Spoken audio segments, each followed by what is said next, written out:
तुम जैसे आज हो वैसे कल नहीं थे।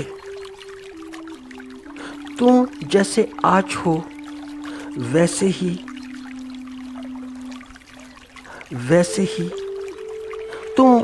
तुम कल भी नहीं रह सकोगे।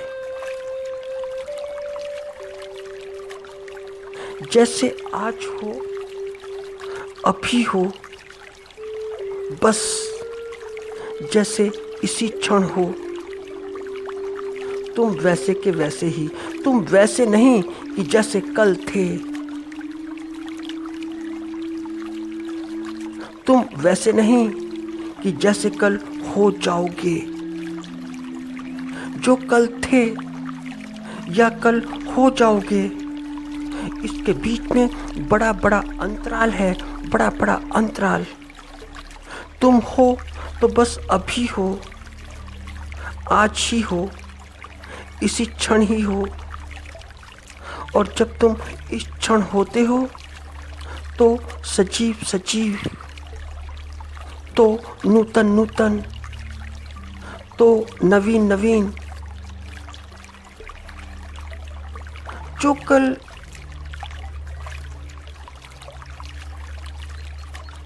कल होना था, भला या बुरा, हो चुका, बीत चुका, निकल चुका, जा चुका। इसलिए जीवन में कल जैसा कुछ भी नहीं। जीवन में कोई कल नहीं। देखते हो, यह कल। इस कल के संबंध में इंग्लिश में दो शब्द हैं, दो शब्द इस्तेमाल होते हैं कि यस्टरडे और टुमारो। ये दो शब्द बड़े ज्यादा हैं। इंग्लिश लैंग्वेज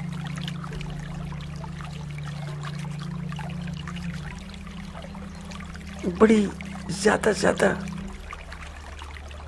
दो की जरूरत क्या? आखिर दो की जरूरत क्यों पड़ी? एक ही बहुत है, एक ही को बोल दो। जैसे कि हिंदी में बोला जाता है, एक शब्द ही बहुत है। कल, बात समाप्त। बोलो कल। क्या यस्टरडे बोलना, क्या टुमारो बोलना? बोलो कल। वह फिर चाहे बीता हुआ हो या आने वाला हो, क्या फर्क पड़ता है? यह कल तो कल ही है।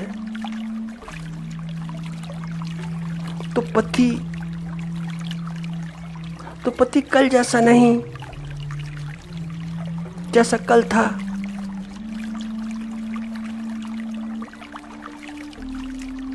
और पत्नी भी कल जैसी नहीं, जैसी कल थी। आज, अभी, इस क्षण।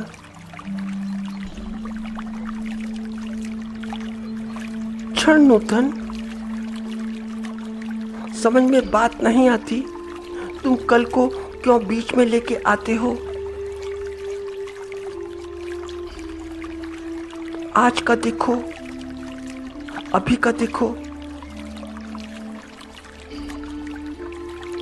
यह क्षण नूतन, वर्तमान नूतन, पति नूतन, पत्नी नूतन, हवा नूतन, दिन नूतन, नया दिन, नया सवेरा। दृश्य सारे के सारे नूतन। दृश्य भी ऐसे नहीं कि जो कल थे या कल होंगे। सब कुछ नूतन। अनुभव नूतन। और इस नूतनता में लेकर बैठा जाए इस कल को ढोया जाए। कल, इस कल के सारे बोझ हम सभी बोझ लेकर चलते हैं। नहीं, ऐसा नहीं, ऐसा उचित नहीं।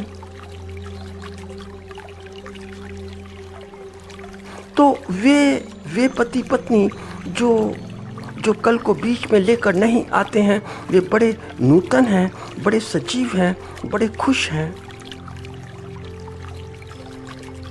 इसलिए उन पर व्यवस्थाओं का कोई अधिक प्रभाव नहीं पड़ता है।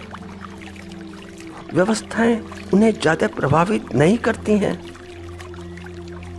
व्यवस्थाएं ठीक हैं, जीवन को ठीक करने के लिए, जीवन को सुलभ बनाने के लिए, सुगम बनाने के लिए ठीक, पर उन पर इन व्यवस्थाओं का ज़्यादा इन्फ्लुएंस नहीं। यदि ऐसे पति पत्नी या ऐसा परिवार झोपड़े में रहता हो तो भी खुश है, तो भी वे खुश रहते हैं। और किसी दिन अगर ऐसा हो जाए कि उन्हें महल मिल जाए तो भी उनके जीवन पर कोई ज़्यादा प्रभाव नहीं पड़ता। झोपड़ा था तो ठीक, महल मिल गया तो ठीक। तो यदि वे झोपड़े में रहते हैं और खुश रहते हैं तो महल में भी खुश ही रहेंगे। और वे जो झोपड़े में दुखी रहते हैं, उनको महल भी मिल जाए आगे कभी जाकर, तो ऐसा मत समझना कि वे प्रसन्न हो जाएंगे, बड़े बड़े प्रसन्न नहीं। वे महल में भी प्रसन्न नहीं होंगे, वे महल में भी दुखी ही रहेंगे। और महल में दुखी क्या रहेंगे, महल भी दुखी हो जाएगा, महल भी पूरा का पूरा द्रवित हो जाएगा कि कहाँ से यह रुदाली परिवार आ गया। और विपरीत भी सत्य है कि जो महल में दुखी और महल में अक्सर सब दुखी, उनका दुख तुम देख नहीं पाते हो। ऐसा मत समझना कि झोपड़े वाले ही दुखी, महल वाले झोपड़े वालों से बहुत बहुत अधिक दुखी।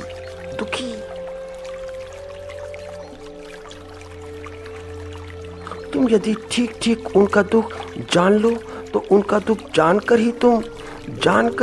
पहचान कर ही दुखी हो जाओगे। लोअर क्लास ही नहीं, मीडियम तबका ही नहीं, अपर क्लास, उच्च वर्ग, उनका दुख, उनका विषाद, उनका मानसिक अवसाद बड़ा गहरा है, इतना गहरा कि पूछो मत। उनका मानसिक अवसाद इतना गहरा कि वे चर्चा भी नहीं करते अपने मानसिक अवसादों की। निम्न वर्ग अपनी चर्चा कर लेता है, मध्यम वर्ग वह भी कर लेता है, मगर उच्च वर्ग यह कभी नहीं करता। इसलिए इनके मानसिक अवसाद बड़े गहरे हैं।